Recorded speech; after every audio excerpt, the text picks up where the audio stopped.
Registrar. This hearing is in the matter of case number CFI 054-2018 before Registrar Noor Hinedi. The hearing is being held by way of video conference in the DIFC courts in Dubai. Any orders or directions made during or after the course of this hearing will be issued by the registry in Dubai on the registrar's instructions. The claimant is represented by King and Splading. Lead counsel is Mr. Benjamin Williams. The defendant is represented by Gibson, Dunn and Crutcher LLP. Lead counsel is Mr. Graham Lovett. Thank you. Thank you very much, Ms. Al-Gharib.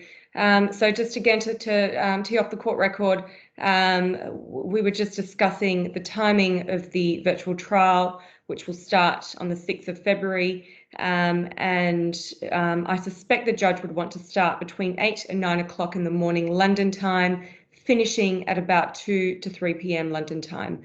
So I think that correlates to about midday to 1 p.m. in terms of the start Dubai time, wrapping up at 6 to 7 Dubai time, with 3/4 of an hour break in the middle of the day and perhaps a couple of shorter breaks, both in the morning and nighttime, in the morning and evening rather.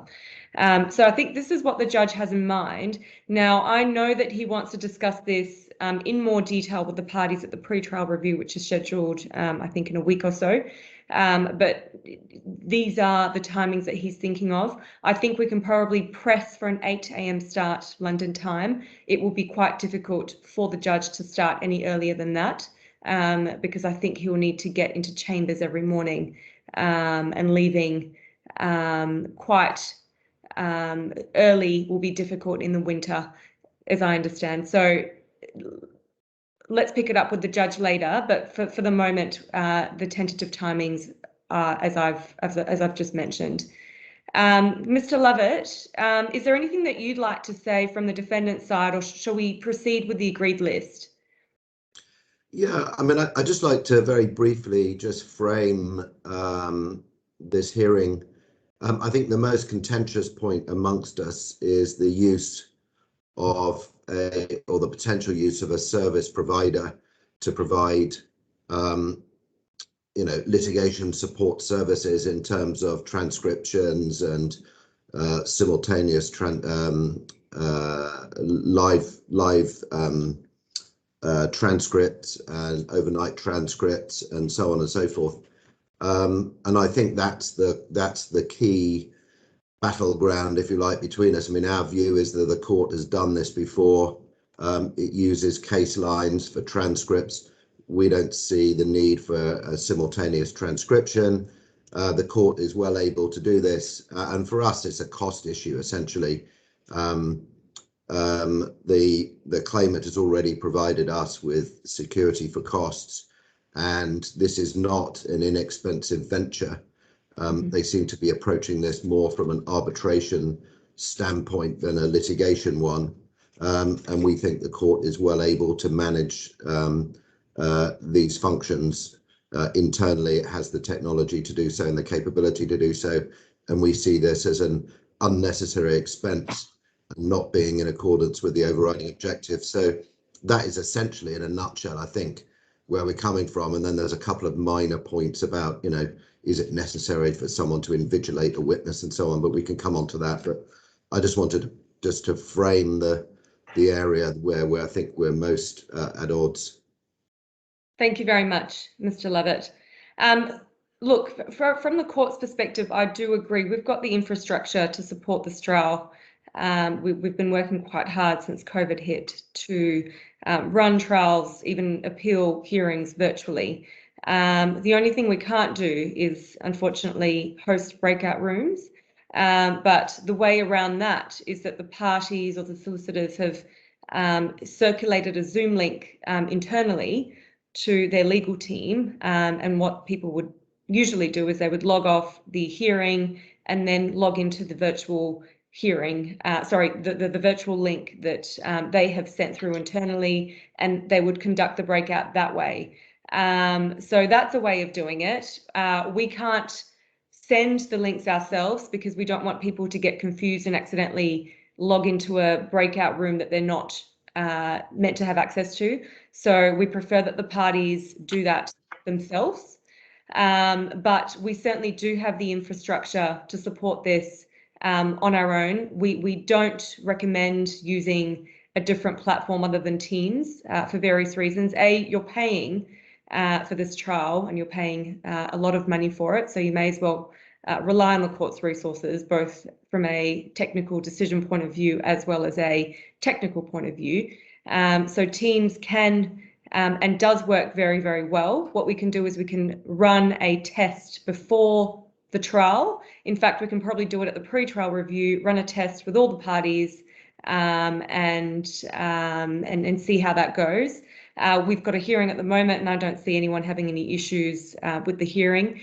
Now, when it comes to transcription, what we would usually do, Mr. Levitt's probably aware of this, is we would send a hearing recording to the transcribers at the end of every day, and they would then transcribe the hearing overnight, and they would get the transcript back to the court the following morning. So we'd need to pre-book that, and I'll make sure the court alerts the transcriber service to empty that, to make sure it's got capacity in that period that the trial is running, so that we can have a very quick transcription provided, i.e. by the next day. We can't do a live transcription ourselves, but you can do that if you want to, but of course that's going to cost you extra money. I did see an issue raised with interpretation. If you wanted to bring an interpreter in during the course of the hearing in case a witness needs to use an interpreter.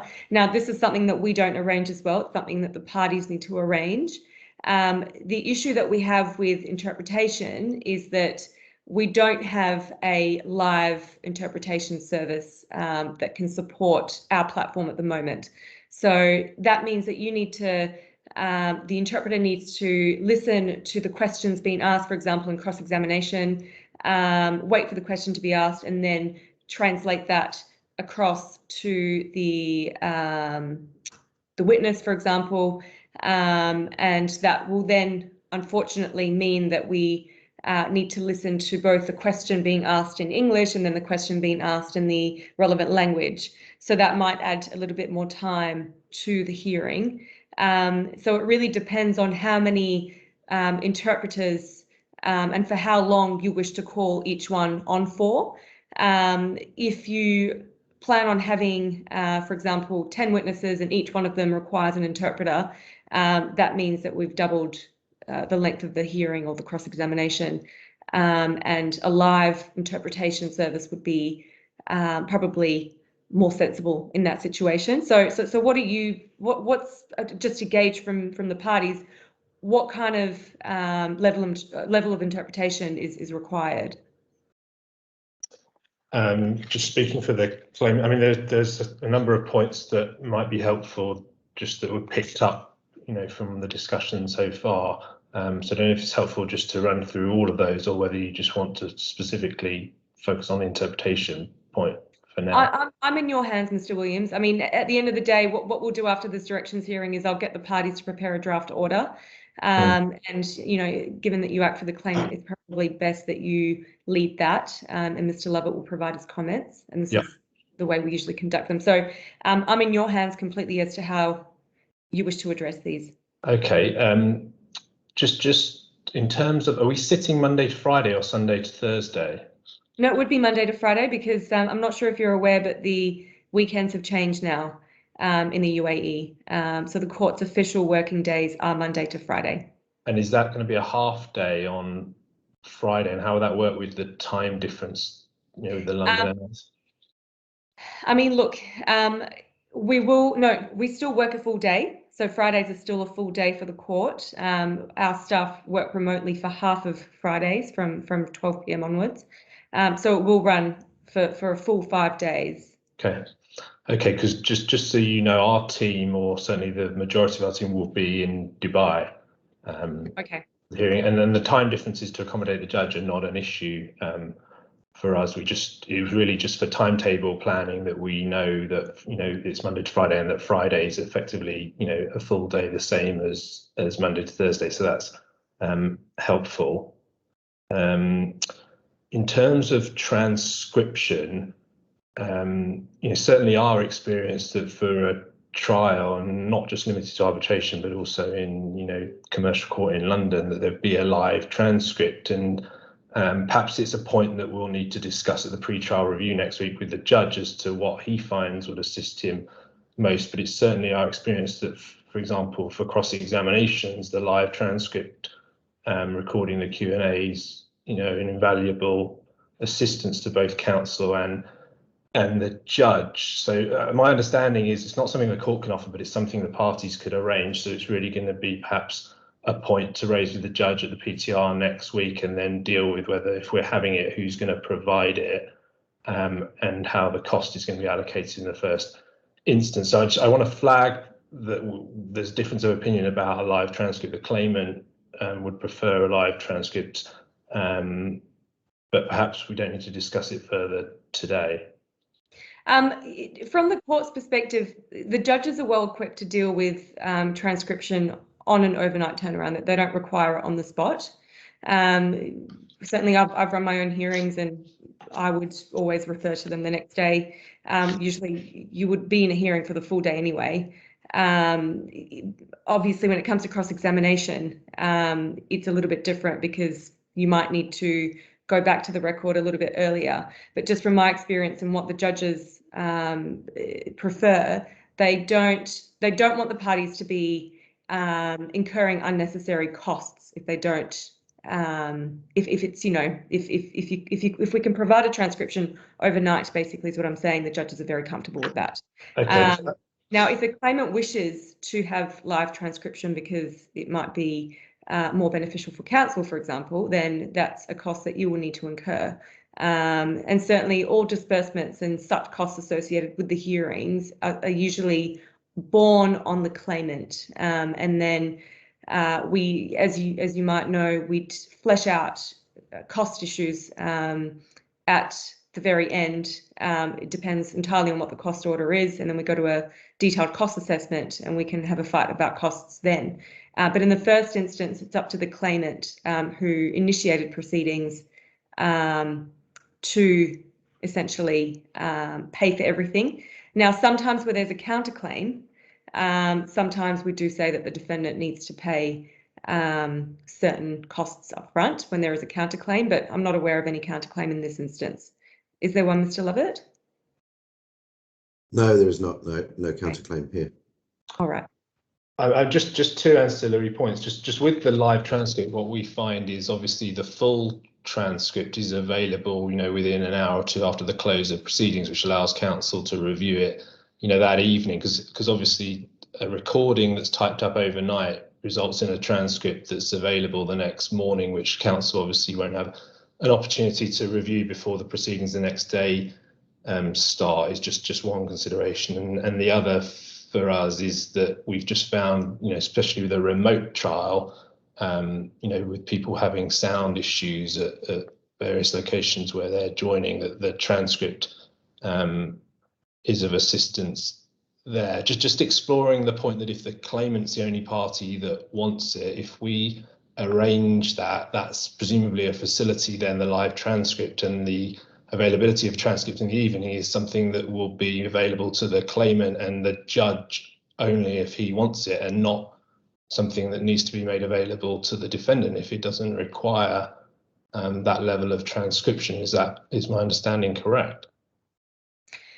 I mean, your understanding is correct, but at the end of the day, that would mean that in the event a cost order is made against the defendant, I don't see why the defendant should bear the cost of a transcription, because it didn't have access to the transcription provided to the claimant. So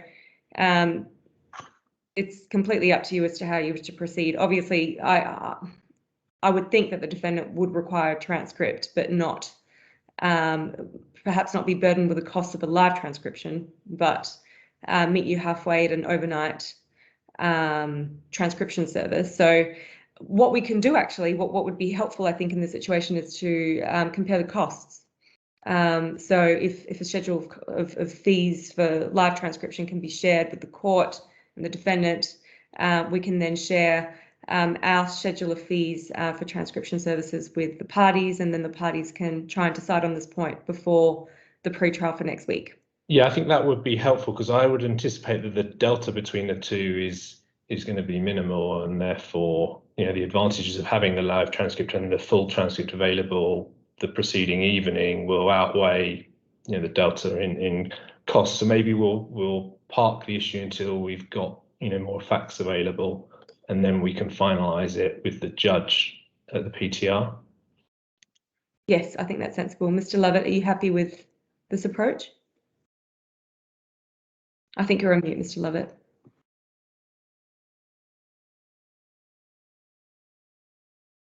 I think you're still on mute.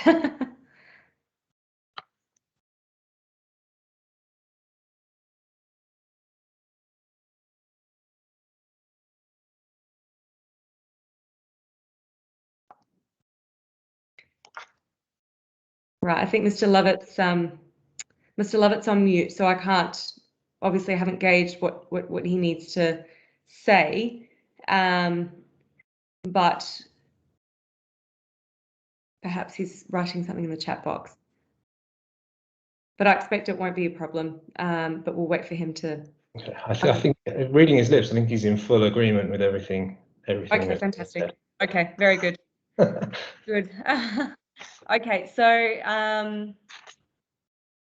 the next point, Mr. Williams, did you want to walk? Yeah, I mean, you asked about interpretation, and as I currently understand it, so our witnesses are all Arabic speakers, and their second language is English. They produce witness statements in English, and my current understanding is that they'll testify in English, but we may need to arrange to have an Arabic-English translator in attendance, just in case there are any difficulties with conveying certain questions or certain answers, but that we're very unlikely to need simultaneous translation and testimony given in Arabic. So that's the current position from the claimant's side. So I think the logistical considerations you raised about teams not supporting simultaneous translation, I don't think will be an issue. Okay. Very good. So I guess the next thing, and I don't think it was addressed in your comments thus far, is that the trial bundle will use case lines, and I think the claimant just requires clarity on how that will work in terms of the projection of evidence during submissions and cross-examination. Right, so we'll just let Mr. Lovett in, because I think there we go, he's in the hearing now. So I think it would be sensible to have two screens up, because what will happen is even perhaps three screens, because I envisage it to go this way. You'll need to see the hearing, so the person giving evidence needs to see what's happening and needs to be able to see the person examining him or her. They would also need access to case lines and to the bundle that's being led by the speaker. So that will be the main bundle, and they'll be guided to the pages through the person that's asking the questions, or through a person on the team of the person questioning. So on counsel's team. So you might have a paralegal, for example, that's taking the witness to the relevant number through the screen. Counsel might need a third screen to be able to navigate his or her separate bundle, which is not the master bundle that's being controlled by the speaker at the time. So that's why having three screens, I think, would be prudent. Now, something that we haven't yet addressed is the judge would prefer a hard copy bundle. The judge will have two screens and would prefer a hard copy bundle. Something we are trying to, I think we've got another.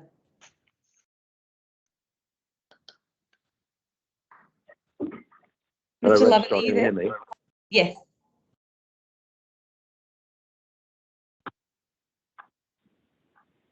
Hi, Mr. Lovett.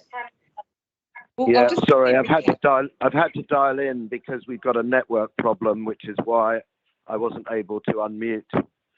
So I'm afraid I've missed the last 3 or 4 minutes of this because I've been trying to dial into the conference. So apologies to everyone. No problem at all.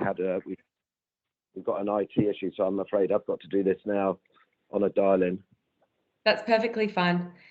Just to quickly recap, we were talking about bundles and screens, and I was explaining to Mr. Williams that it would be sensible to have at least 2 screens, with council having perhaps 3 screens, to be able to A, see the hearing, B, see the bundle that's being controlled by the speaker at the time, and then C, navigate his or her own bundle. Because what happens with case lines is that you can open different browsers, but each browser has to be on a new screen. You can't split the screen into 2 different bundles, if that makes sense, as I understand from IT.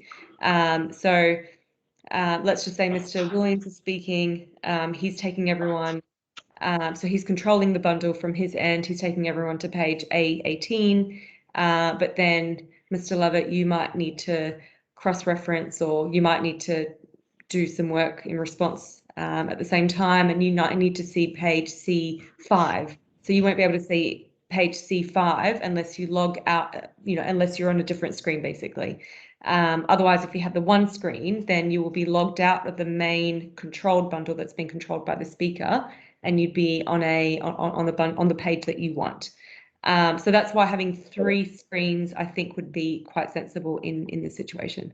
Can I clarify, Registrar? Is Yes. it anticipated that the person cross-examining, for example, is asking questions and referring to documents, that they will have case lines open and they'll screen share through Teams the pages of the bundle they want to take the witness and the judge through, and every participant the hearing at, or that case lines will be open in a separate window and everyone has to find their own place based on the citations?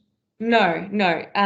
It won't be, the controlled function isn't through Teams, it's through the eBundle platform itself.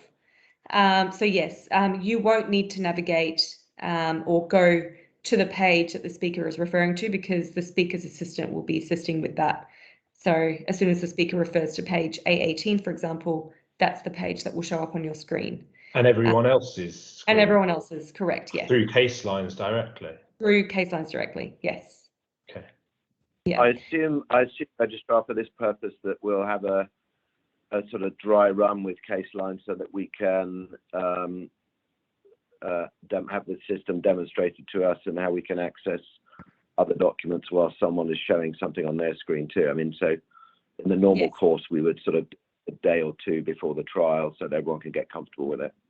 Absolutely, yes, we can certainly arrange that. So we can do a dry run, set up, all the screens will be set up at that stage. So you can give it a shot, and we can have like a mock hearing, so that you can see the hearing, see the controlled.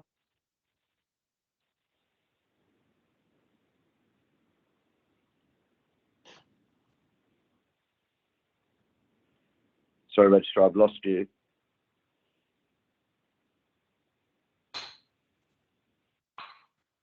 Sorry, I think, yes.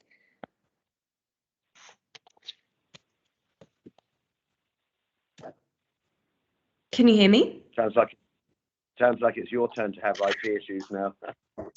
I think it is. Can you hear me, Mr. Lovett? Yeah, I can hear you now. Yes, thank you. Okay, Mr. Williams, can you hear me? I can, and I mean, these kind of issues are just what we're concerned about, at the trial. And from the claimant side, what we'd like some clarity on is, what contingencies are in place, so that the trial doesn't get, delayed, interrupted, or interrupted if there are issues of this kind. Because our experience, we've done a lot of virtual hearings over the last 2 years, and some of the providers we use, are very sophisticated, and they're on hand to assist certain users with issues, but we're not necessarily aware of the DIFC courts protocols and capabilities to resolve these kind of issues in real time to keep the whole thing moving, and it's particularly acute in the trial as opposed to perhaps maybe appeal hearings and interlocutory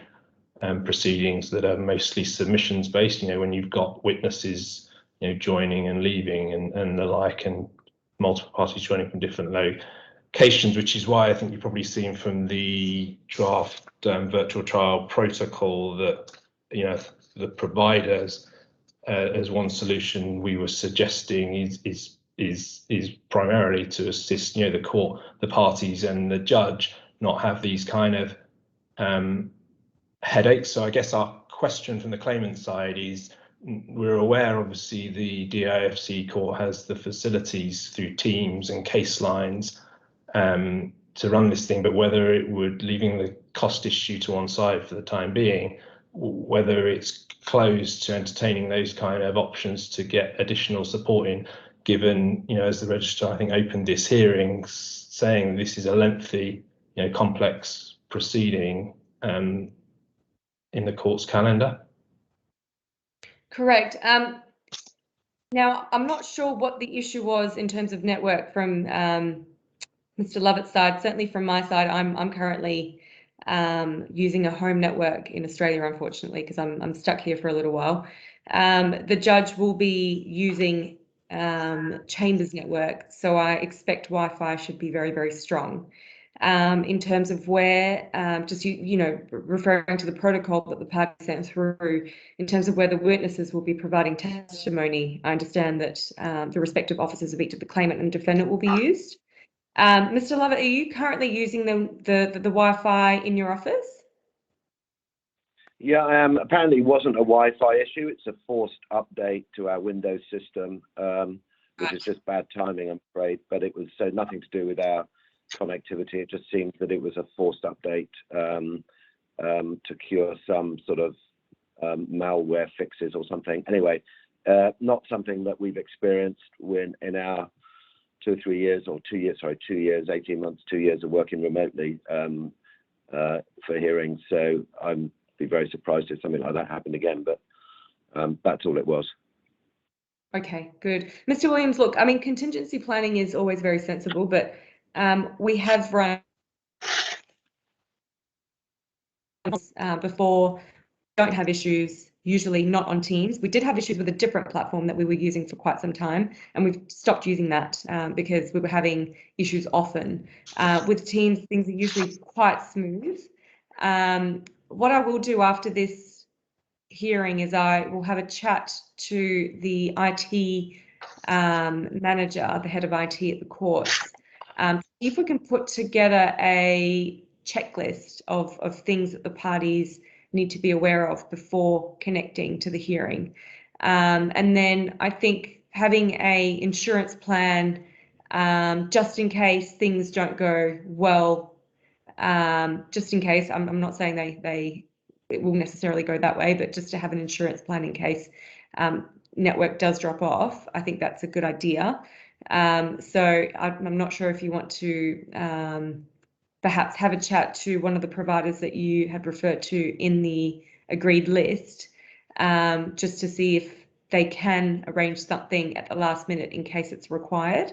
But I don't see the need for us to go through the expense of doing that now if it's not required. I do expect everything to go quite smoothly, and I will be overseeing it personally to the extent that we can. And if there is any doubt in my mind that things will be interrupted or there will be headaches, such as the one that we've just experienced now, then I will let the parties know, and we can issue an order to include utilize a different platform. Yeah, and sorry, Registrar, just to be clear, this was not a network issue. It's just it's an internal Windows update related issue. So it's nothing to do with our connectivity or the network at all. But anyway, perhaps we should just leave that there. So sorry to be difficult. I'm not sorry, difficult, but just to track back, I think when we were offline for 3 or 4 minutes trying to dial back in, we'd reached some sort of conclusion on this issue of the transcripts. I wondered if you would be kind enough just to summarise where we got to on this simultaneous transcription we were opposed to, but. So what we discussed is that Mr. Williams will be sharing a schedule of fees that would be involved in getting a live transcription service for the hearing, and then the court will do the same for the overnight transcription. We can then compare the two, and if the defendant requires a transcript, and let's just say the costs aren't substantially different between the live stream and the overnight, then perhaps we can then talk about sharing that cost. But obviously the claimant would have to bear it initially, and then we deal with costs, obviously, like I said, at the very end of these proceedings. But the claimant had said or had suggested that in the event a live transcription service is offered, then would it be under an obligation to provide a copy of those transcripts to the defendant? And I said, no, of course not. But then even if costs are awarded against the defendant, I don't see a reason why the defendant should bear the costs of a transcript that it didn't have access to, for example. So where we got to is we'll share each schedule of fees, and then we can make a decision on transcription at the pre-trial, and I'll leave that for the judge.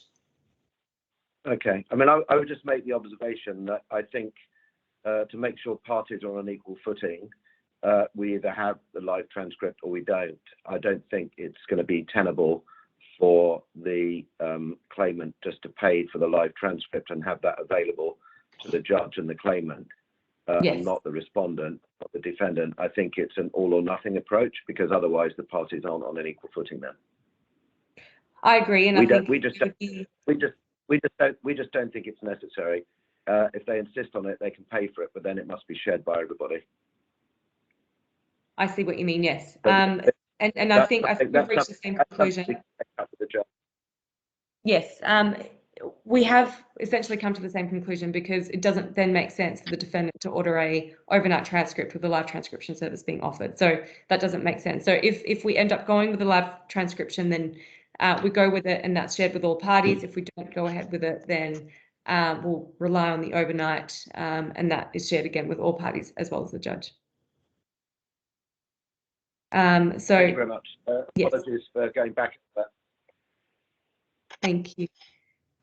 Right, so let's just to recap where we're up to. So we talked about the screens, we talked about a hard copy bundle being made available to the judge. Now, if there are lots and lots of documents involved, I expect there will be, the parties might decide to give the judge an agreed bundle, for example, which the judge can work off, if that's easy for the parties. Otherwise, I'm not going to insist on it. The judge would prefer to have a hard copy bundle, but these would have to be couriered, or copies need to be made available from London and then couriered across to his London flat. And if there's, volumes and volumes of documents involved, then I don't think that's going to be helpful for anyone. So how many documents roughly are we talking? I think I'm being told there's about 500 or so documents. I think this is a trial bundle that'll be manageable in hard copy if that's the judge's preference, and we'll be able to supply that to him in fairly short order from our London office. So that's not an issue. Just in terms of the judge, we're conscious that he's going to be in chambers, without any on the ground support, and we're mindful that the last hearing, which I think was the CMC in February, he was in chambers by himself and had technical issues with the audio, and like Mr. Lovett today, ended up having to dial in by telephone. I guess the claimant is asking whether he's going to be appropriately trained in the facilities that are being used for the trial, in particular, I guess, case lines, although he'll be using hard copies, so maybe it won't be so much of an issue for him, but just that he's got technical, he have technical support, and will he be trained beforehand? So we will have, at all times, we will have a court associate and an IT officer on hand, and that will be throughout the duration of the whole hearing. So at all times there will be 2 court personnel on call available at any time to assist the judge. And we've got our own platforms here where we can share screens with the judges and be able to help the judge navigate the bundle if required. But certainly if there's a hard copy bundle being made available to the judge, I think that's great. 500 documents is not much, and it's doable. So if we can go down that path, that would be super. Okay, and another point we've got that's on the list is invigilation of witnesses when giving testimony. It's something the claimant is quite keen to be able to invigilate the defendant's witnesses while they're giving cross-examination to make sure, you know, that they've not got any documents in the room they're not supposed to have, and there's no interference. Again, you know, it's been pretty standard in our experience of virtual hearings, particularly witnesses are testifying from a single hub, which is what I understand is going to be the case, that the defendants will testify from Gibson Dunn's offices in Dubai, and we would propose to send either a trainee or a paralegal simply to sit and observe in the testimony room. There's a difference of opinion on that, and again, I just flag it today, and perhaps it's something we should be addressing with the judge at next week's PTR. No, that can be addressed today. I think that having a supervising junior solicitor is certainly necessary. And I say a solicitor and not a paralegal or a trainee because we need someone who's bound by the code of conduct and is very well aware of their obligations to the court when assisting a witness with his or her evidence, i.e. supervising the witness, making sure that if the witness is stumbling on a document, that they're taking them to the correct document, not feeding information, etc. And I think that someone who is a registered practitioner will be not necessarily registered with the DIFC courts, but certainly a registered practitioner. They will understand the obligations and the sensitivity involved with such a task. So I do think it's necessary, Mr. Lovett. I know that you are not an advocate for witness supervision, but it is a practice that the court has taken on since the pandemic has hit, where the trial has been conducted virtual. Registrar, sorry to interrupt. I think there might be a bit of confusion about what the claimant wants and what we are objecting to.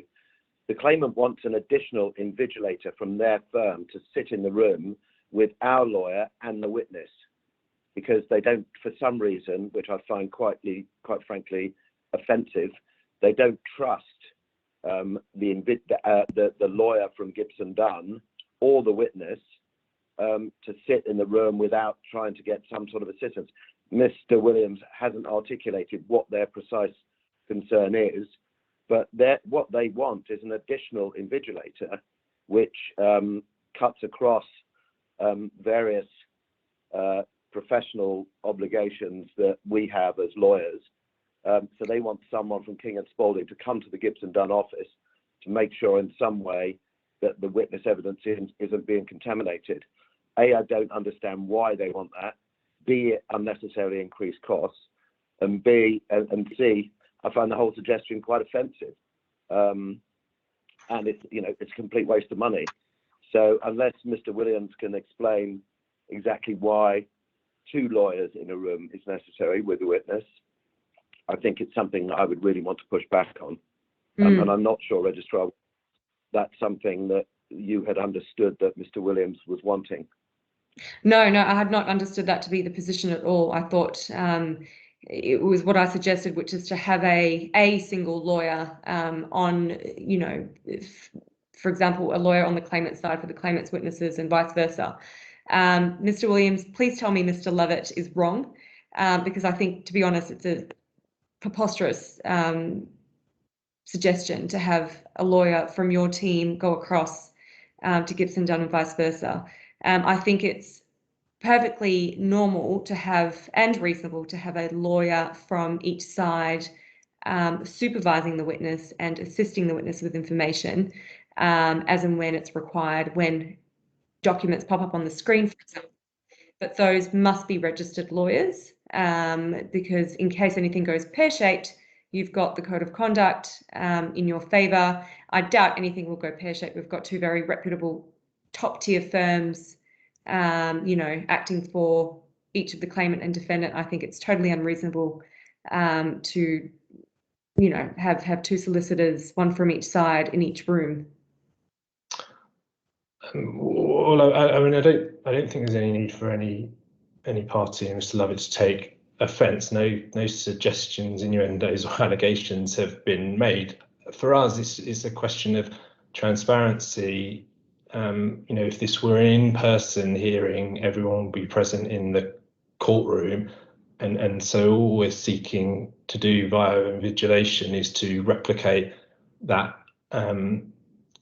environment so that we can make sure that sequestrations are appropriately observed, and that, for example, the witness, perhaps inadvertently doesn't have in front of him documents and notes that he shouldn't have, and the like, and it certainly wasn't raised with any accusations in mind, but more just what's been our experience of something that's fairly standard in virtual hearings involving hubs to send someone along, and the cost issues de minimis in our experience, particularly sending a junior member of the team. I mean, if the issue is cost, then perhaps it could be for the cross-examinations, a lawyer from the opposing team is the only lawyer in the room with the witness, as opposed to a lawyer from the law firm of the party putting forward that witness.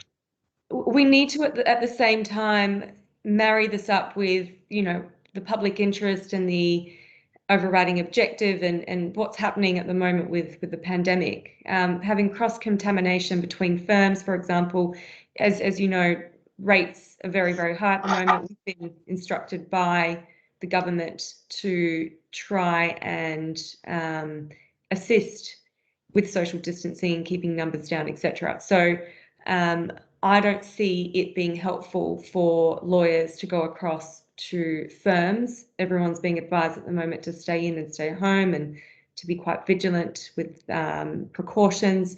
So I don't think it's necessary. I think that at the moment, and I think it's a great thing, but I'm seeing lawyers, take their qualification and their admission to various bars and courts very, very seriously.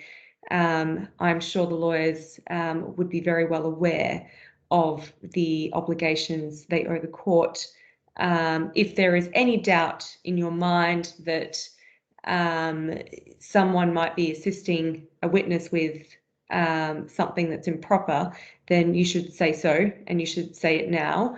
Otherwise, no, I don't see a need to crossover lawyers from each firm across to the other side, even if it's a single lawyer in the room. I think the lawyers are very capable of dealing with their own witnesses.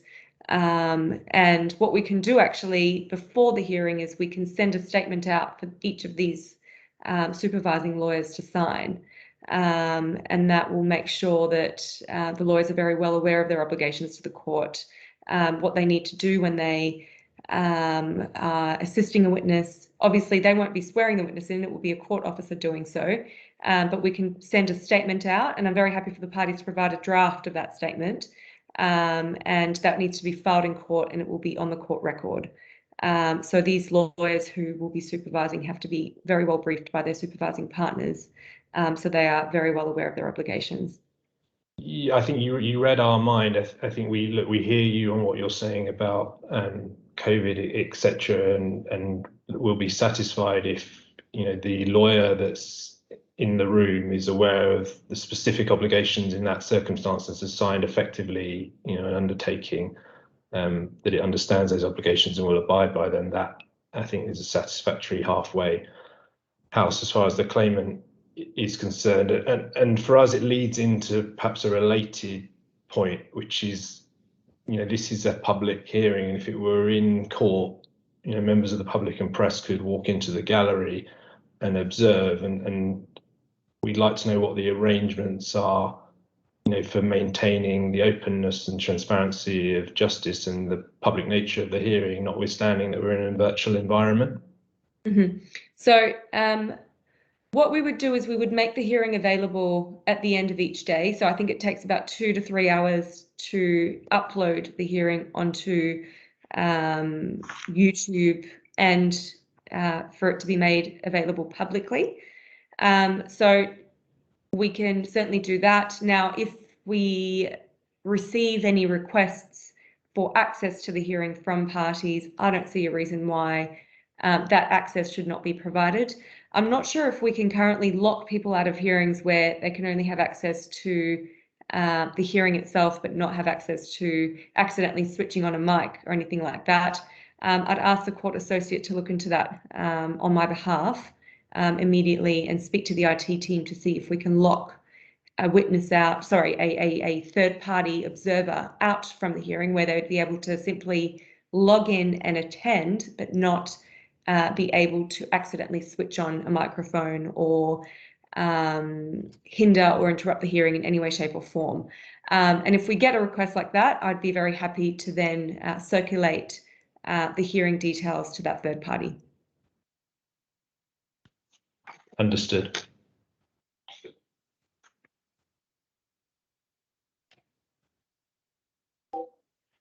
Okay, so I think we've covered a fair bit. Is there anything else that's outstanding at this stage? Yeah, sorry to go back again, Registrar, and it was an issue we were talking about earlier with the simultaneous transcription, which was the use of interpreters, and I think that was the point at which our Windows system started closing down. I think Mr. Williams was explaining how many witnesses required an interpreter and what arrangements were being made. I wonder, again, with apologies to everyone, whether we could just quickly recap on that.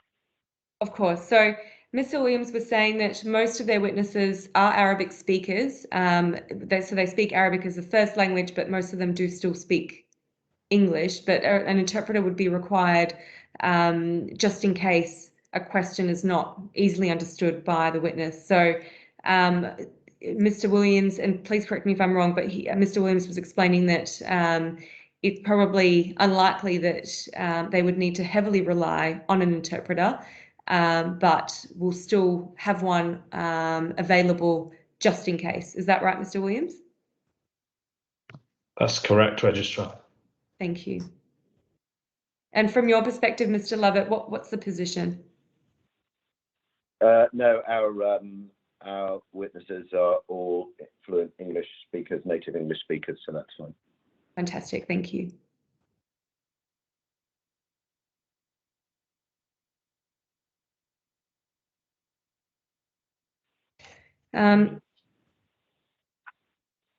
Okay, so the court associate has come back and said that we cannot lock a third party out of a hearing, so they cannot attend simply and not be able to participate. So if we get a request for participation, i.e. for attendance by a third party, what we can do is we can allow access and send through another statement where we say to the third party, please, under no circumstance, you to switch on your mic or video. And in the event that you do, then you will be asked to leave the hearing.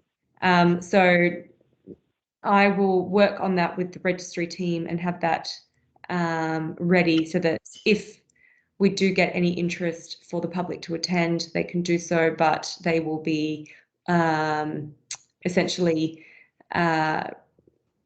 asked not to interrupt the hearing in any way, shape or form. And in the event someone does accidentally interrupt the hearing, then we can ask them to leave and not re-enter. So we can block their access, basically. Does that sound okay to the parties? Or Mr. Lovett, did you have any reservations with that approach? No, I think that sounds sensible. Yeah, we don't object on this side to the hearing being public. That's what would happen if it was a regular hearing, so we're happy with that arrangement. Fantastic. Mr. Williams, are you happy with that arrangement as well?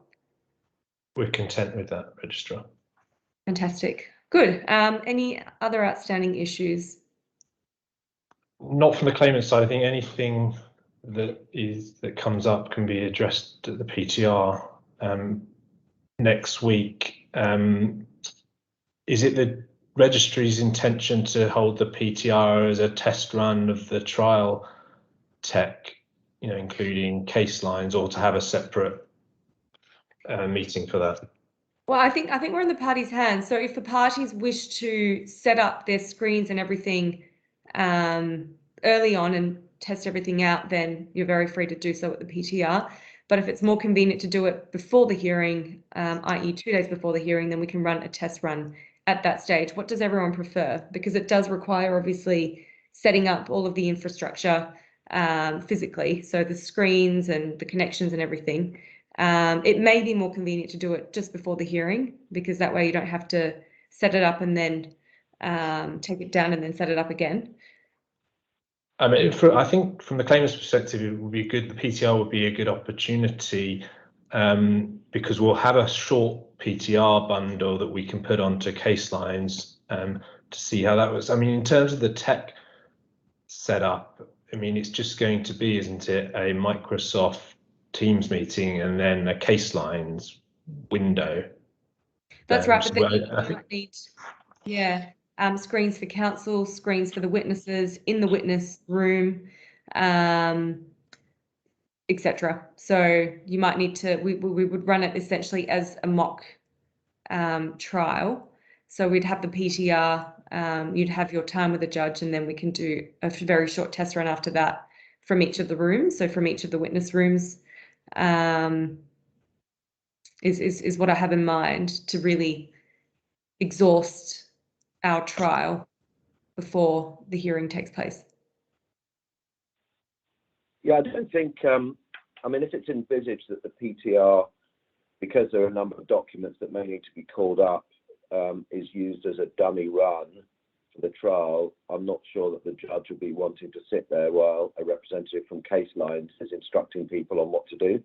So I still think we run into the same issues. Clearly, the judge needs to be familiar with the sort of, the hyperlinking and the documents and everything else. But I think maybe it might be an idea to just run it past the judge to see what he wants to do, because if that is going to be, if the PTR is going to be a substitute for a training session, then it's going to take an awful lot longer than it would do if it was just a standard PTR.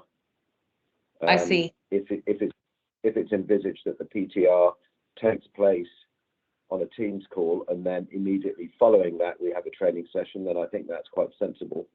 But I think we probably ought to defer to the judge, because it's going to interrupt the PTR if we're using that as a live training session.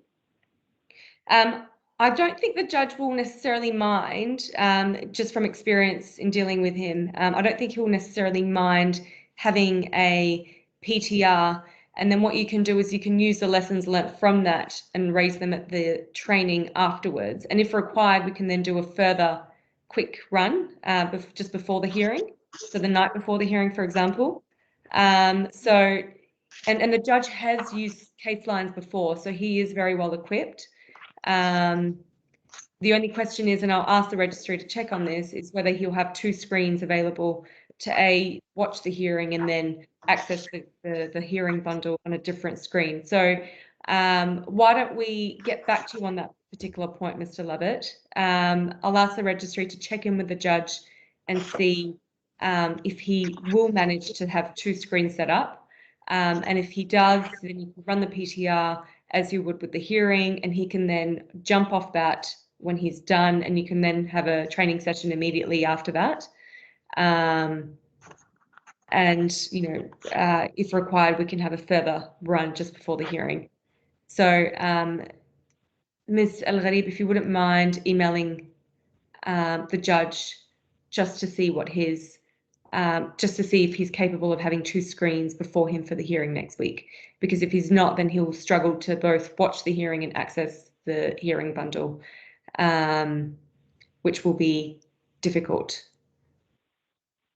for him in terms of having a proper trial run. Thank you. Okay, so in terms of the things that will be raised at the pre-trial, we talked about transcription services and the fees associated with that. So the court will send through its schedule and at the same time let you know what the judge's position is on the 2 screens for the trial run next week. And then if the parties, I don't think there's a need for an order actually. I think what would be sensible is if the protocol is updated to include everything we've discussed, and that can be sent to the court in draft form, and I'm happy to seal that in a form of an order, a consent order if the parties wish. And we can do that even after we've discussed the transcription requirements. So it's up to you if you want to include that in the PTR order or whether you wish to keep it in the protocol and then we seal that, after the PTR. So completely up to the parties. And I think that's it really from the court side. If nothing more from the claimant, we'll take carriage of amending up the draft agreed protocol and liaise with the defendant's solicitors in relation to that, including the question of whether we seal something now or we work something up that gets sealed following the PTR. Okay, very good. Yeah, all good from our side as well. Thank you, Registrar. Thank you very much. Okay, all the best of luck with the trial, and I look forward to sitting in. Thank you. Thank you very much. Thank you very much. Thank you. Bye. Thanks, everyone. Apologies for the technical glitches. No problem. Thank you.